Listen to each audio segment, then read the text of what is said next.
So with Michael Jordan being worth $2 billion, cashing out on Ferraris, buying his own private golf course, and even copping a $30 million jet is just the beginning of his stupidly expensive purchases.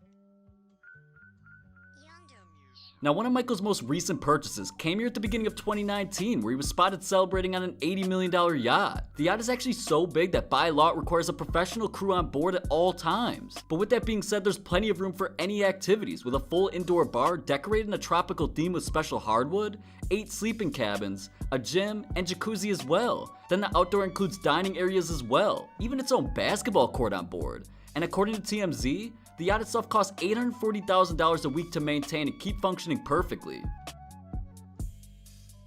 Now back in 2015, Jordan cashed out on a Gulfstream G4 private jet, and he had it wrapped in the UNC white and light blue with the Jordan brand logo on the back wing, as well as it labeled N236MJ, standing for the number on his jersey of 23, the number of NBA championships he won with 6, and of course his initials. Now before the upgrades or any cosmetic work was done, the private jet came at a base price of nearly $36 million, and then he added luxuries like custom Rolls-Royce engines and being able to sit 19 passengers. But in 2017, Jordan decided to give the plane a makeover with a brand new paint job that happened to be Jordan's specific design that's been used for many of his signature shoes.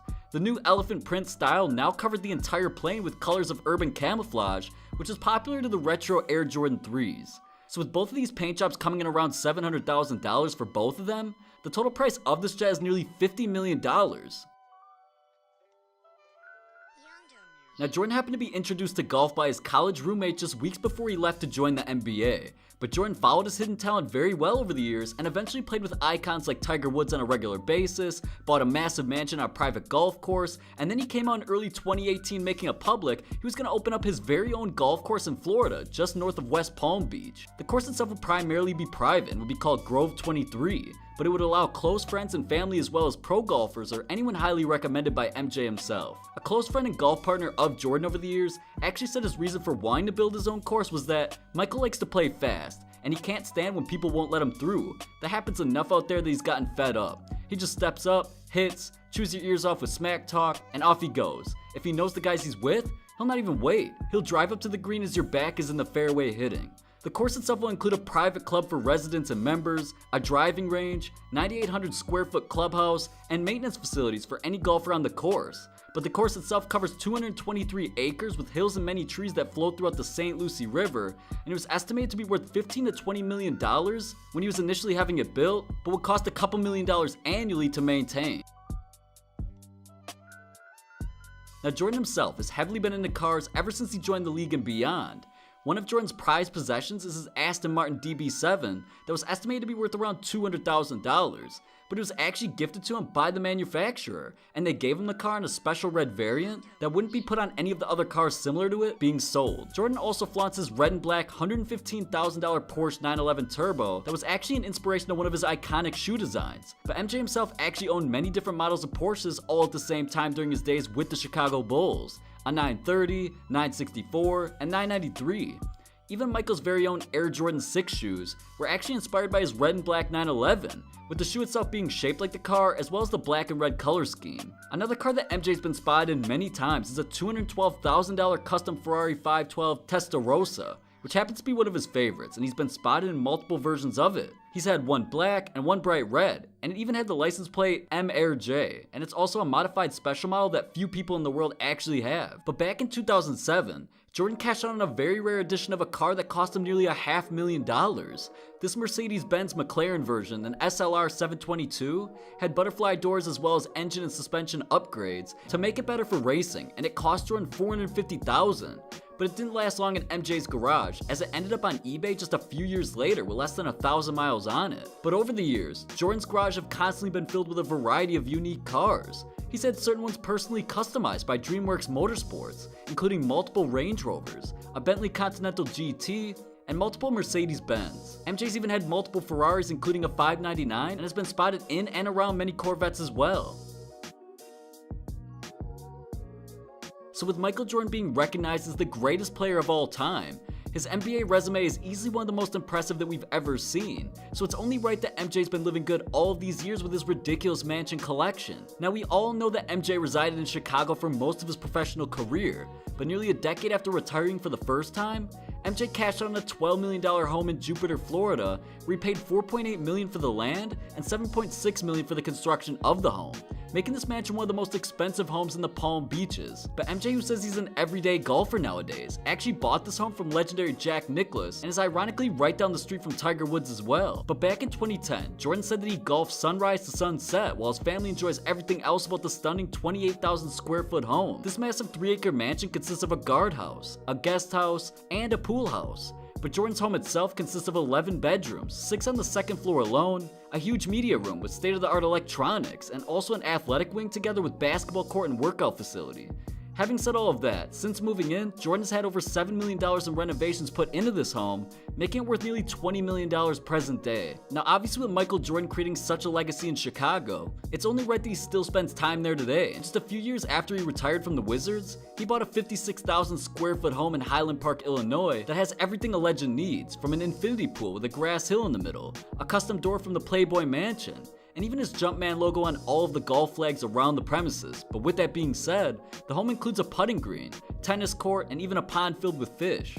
Now up to this point, if you've seen anything to do with this home, the main gate of his mansion has the number 23 on it, and it's pretty much turned into a tourist attraction for the city. But the area as a whole consists of 7 acres, while on the inside it includes an NBA regulation court branded with his logo, a piano room, a cigar room, an aquarium actually built into the wall, a skylight over the kitchen, 9 bedrooms, and 19 bathrooms. Of course, it includes yet again a media room, as well as a full-size gym with every piece of equipment necessary. And it was actually stated that some of Jordan's Bulls teammates came to work out here every morning. But when Jordan bought the home for roughly $25 million, he originally had plans to make it his primary home. But becoming such a golfer after his basketball days, MJ decided to make the Florida home his main destination, and he eventually put this Highland Park house up for sale at $30 million, but it sits on the market still today. Now in February of 2013, Jordan purchased a huge mansion in Charlotte, North Carolina during a foreclosure sale, so it was for much cheaper than the house was actually worth. But it makes sense that he did so, seeing as he spent most of his childhood in the state, played in college there for the Tar Heels, and of course he became a majority owner of the Charlotte Hornets. But this 12,000 square foot mansion only costed MJ $2.8 million after the house was listed at $3.5 million, and it sits on North Carolina's Lake Norman. It includes 6 bedrooms, 8 bathrooms, full library, a vintage wooden in-home elevator with built-in telephone on the wall inside, a 2-story great room that opens to a terrace patio with enormous pool and spa, and a basement with personal gym and entertainment center. The lakefront home also happens to sit right off the 7th hole in the Peninsula Club golf course, which suits Jordan well. Now with Michael Jordan growing up in North Carolina as well as playing college ball there, with his playing days in the NBA being over, he still continues to be heavily involved in the league as he invested into the Charlotte team, which was the Bobcats, back in 2006. But just a few years later in 2010, Jordan made it public he wanted to own the team, and he purchased them outright for a reported $275 million. Shortly after, Jordan came out and said, "Purchasing the Bobcats is the culmination of my post-playing career goal of becoming the majority owner of an NBA franchise. I'm especially pleased to have the opportunity to build a winning team in my home state of North Carolina. I plan to make this franchise an organization that Charlotte can be proud of, and I'm committed to doing all that I can to achieve this goal." Now, according to Forbes, the Hornets franchise is now worth around $1.25 billion. With MJ spending a short time playing professional baseball as well, he's actually looking to own an MLB team on top of this, and he recently spent $5 million to have a stake in the Miami Marlins.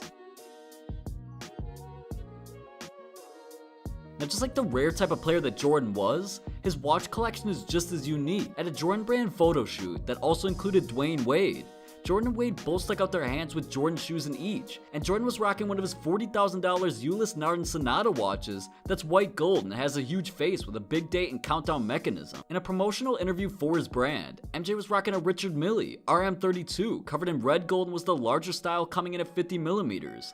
The Richard Mille watch cost him $125,000, and respectfully so, with a full titanium build and big rubber strap. In 2005, Jordan was pictured wearing a UR203 watch made by Your Work that cost Jordan roughly $230,000. The watch is known for being quite special with its design, being unlike many other watches as well as it working off satellites, and it even has telescoping hands. In a picture taken of Jordan courtside at a Bobcats game in 2013, he was spotted rocking a stunning $75,000 Rolex Daytona Platinum. Jordan had the new 2013 50th Anniversary Platinum Edition, where the face is a seafoam light green color with brown edging all along the sides with a diamond bezel. And lastly, at the 2019 NBA All-Star Weekend in Charlotte, during a press conference, Jordan was spotted wearing another unique unique piece, this time a red gold big pilot's watch that was actually limited to only 250 ever made. With it being priced around $32,000, this Antoine de Saint had a red gold case as well as an annual calendar display. Now of course, with MJ being so legendary, anything sold to Michaels after his playing days is something worth treasuring since his legacy isn't disappearing anytime soon, and lots of expensive memorabilia of Jordan's has been sold recently. Upper Deck, which is a popular sports car business, actually bought the entire hardwood floor that Jordan won his final championship on. Upper Deck bought the Delta Center's floor for $1 million, and although there's not details on what they did with it, I'm sure they incorporated it into many products. Another crazy piece of memorabilia that was actually sold was a basketball signed by the two icons that went by the initials MJ, Michael Jordan and Michael Jackson. But they both signed this one-of-a-kind basketball after they both shot the music video Jam for Michael Jackson that happens to feature Jordan a bunch throughout and has 55 million views on YouTube. But one lucky fan purchased this signed ball for $294,000, which is one of the, if not the most expensive basketball in history. Now nobody created more hype in college sports than Michael Jordan, and that's exactly why game-worn UNC jerseys are almost impossible to find, with them starting at $100,000 to even get your hands on one. But one person did buy one of Jordan's game-worn jerseys from his sophomore season, and it sold for $114,000 a few years ago. Legendary sports cards that are signed by a player, have pieces of their jersey in it, or are of their rookie seasons are hard to come by.